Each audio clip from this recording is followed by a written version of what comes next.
My husband told me he lost his job. He said it sadly, but hey, that might not be so bad. We can still turn things around. Just ignore that sneaky boss. We'll figure things out ourselves. I'm Sammy, by the way. The other day, I said yes, yes, when the microwave beeped, and my daughter looked at me funny, saying, "Mom's talking to the microwave." It felt weird being caught off guard like that, but with gadgets like Alexa, talking to machines isn't unusual anymore. It was embarrassing because I didn't even realize I was doing it. But hey, compared to some of the really embarrassing moments I've had in the past, talking to the microwave isn't such a big deal. This happened about 15 years ago when I was working at a small but prestigious company. The company was known for its expertise in specialized tasks like creating programs to keep computer systems safe. It had a good reputation with big companies, and its performance was solid.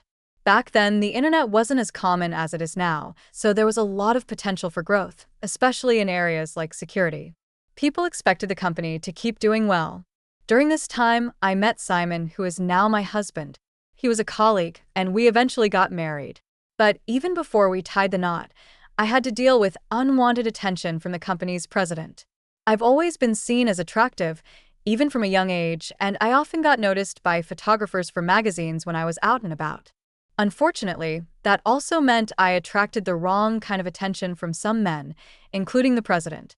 Because of that, I've never really liked my own looks. Even a simple good morning from me would be exaggerated by the president, who would say things like, "You're such a good girl," always greeting me with a smile.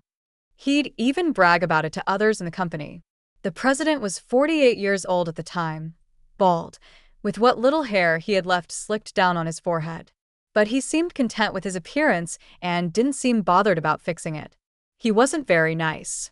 He treated employees he didn't like with arrogance while being friendly to those who were useful to the company, or those he found attractive.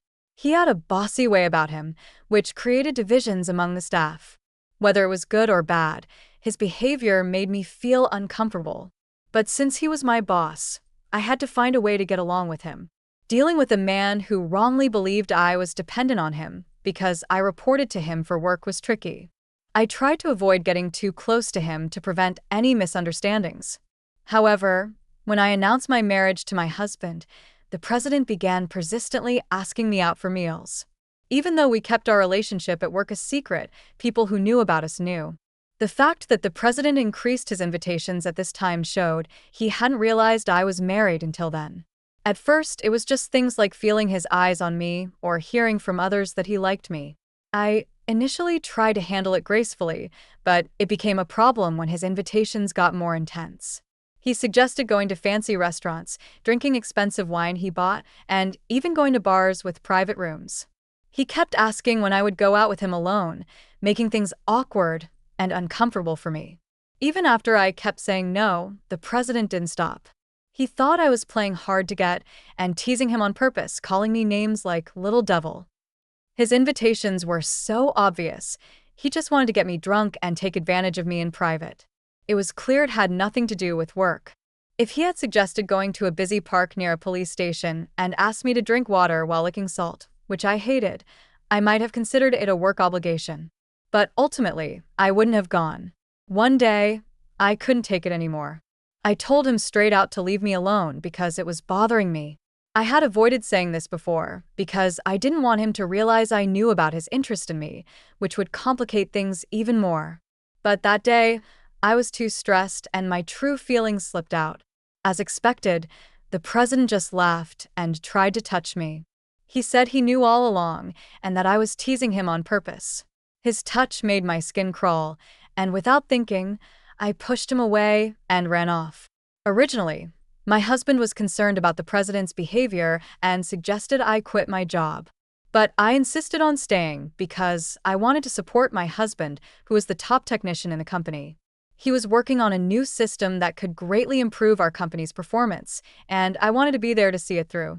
Switching companies after quitting wouldn't have made sense for me, so despite the uncomfortable situation with the president, I chose to stay. However, it was time to put an end to it. The next day, I handed in my resignation letter, addressing it to the president. I had already discussed everything with my husband the night before, and he strongly encouraged me to resign. So, with determination, I confronted the president. But he didn't accept it. Instead, he tried to convince me to stay by offering higher pay and a better position. He even made weird suggestions like promoting me to be the president's wife, which made me uneasy. I told him I was married and tired of his advances, but he twisted my words, implying that I secretly loved him. It was frustrating. I never saw him that way. I thought maybe he felt threatened by my husband and was trying to keep me close. But that conversation just made me more determined to leave. The president accepted my resignation, saying I shouldn't have to work as just an ordinary employee when I was going to be the future president's wife. He took my letter and left the office. It was clear he didn't understand anything.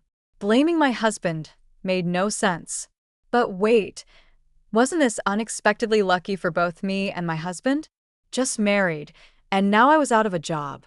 When my husband asked what was wrong, I smiled and said, "Well then, congratulations."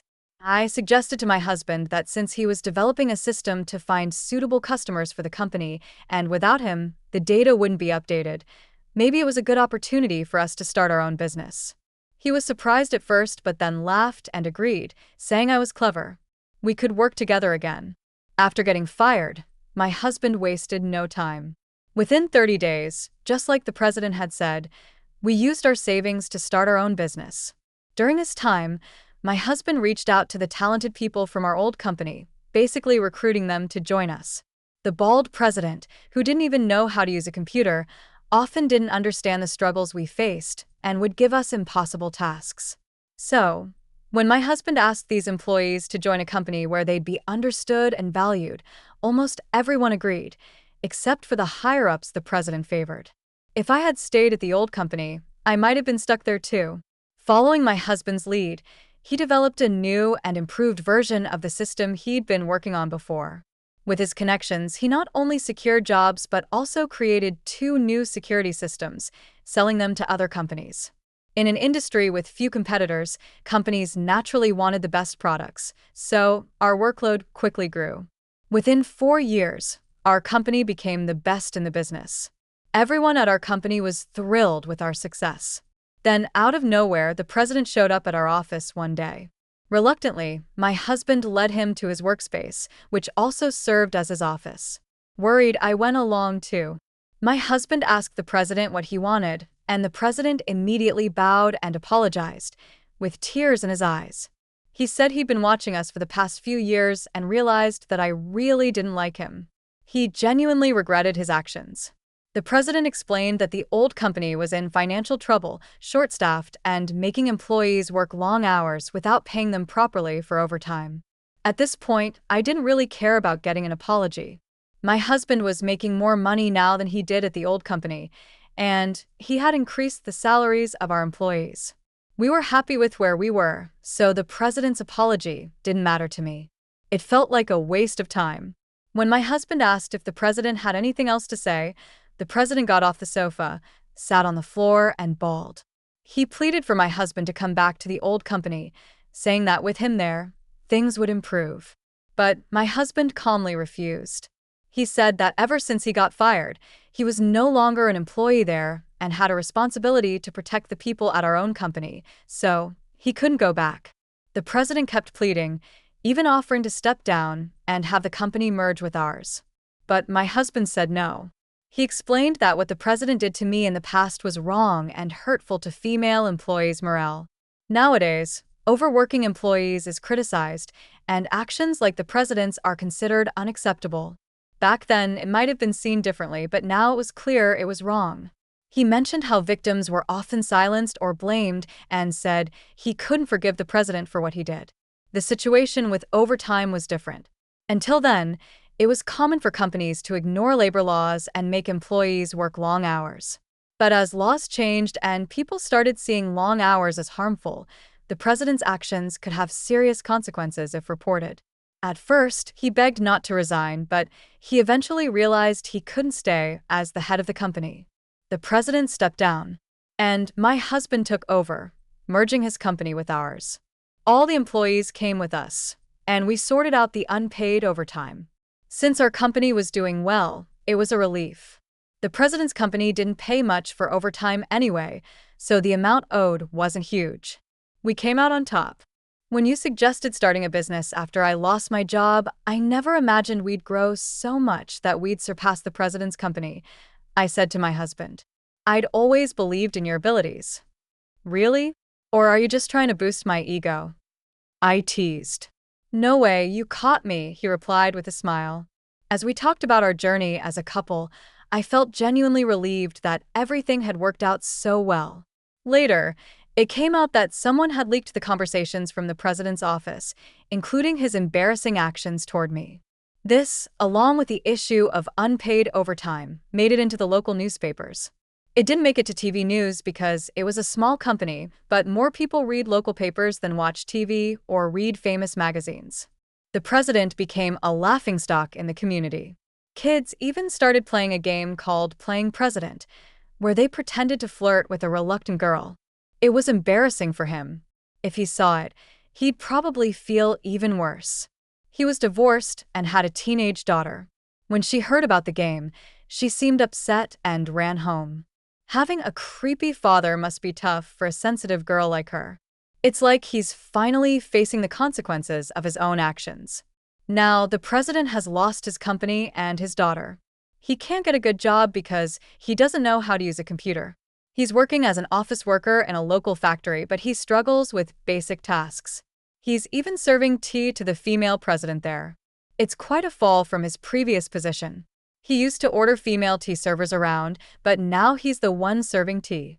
He probably never imagined he'd end up like this. The employees who joined our company from his old one find his downfall pretty amusing. They're not feeling sorry for him at all. Meanwhile, my husband and I have been blessed with 2 children. Our daughter is quite the chatterbox and loves teasing me when I get distracted during phone calls, or when I talk to the microwave.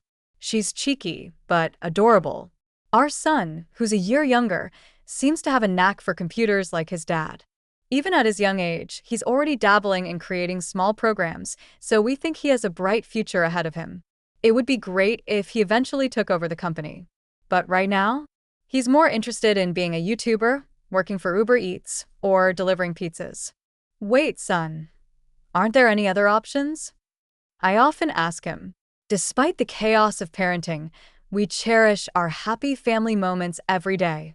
So, how did you like our story? Don't forget to subscribe to our channel for more updates. See you in the next video.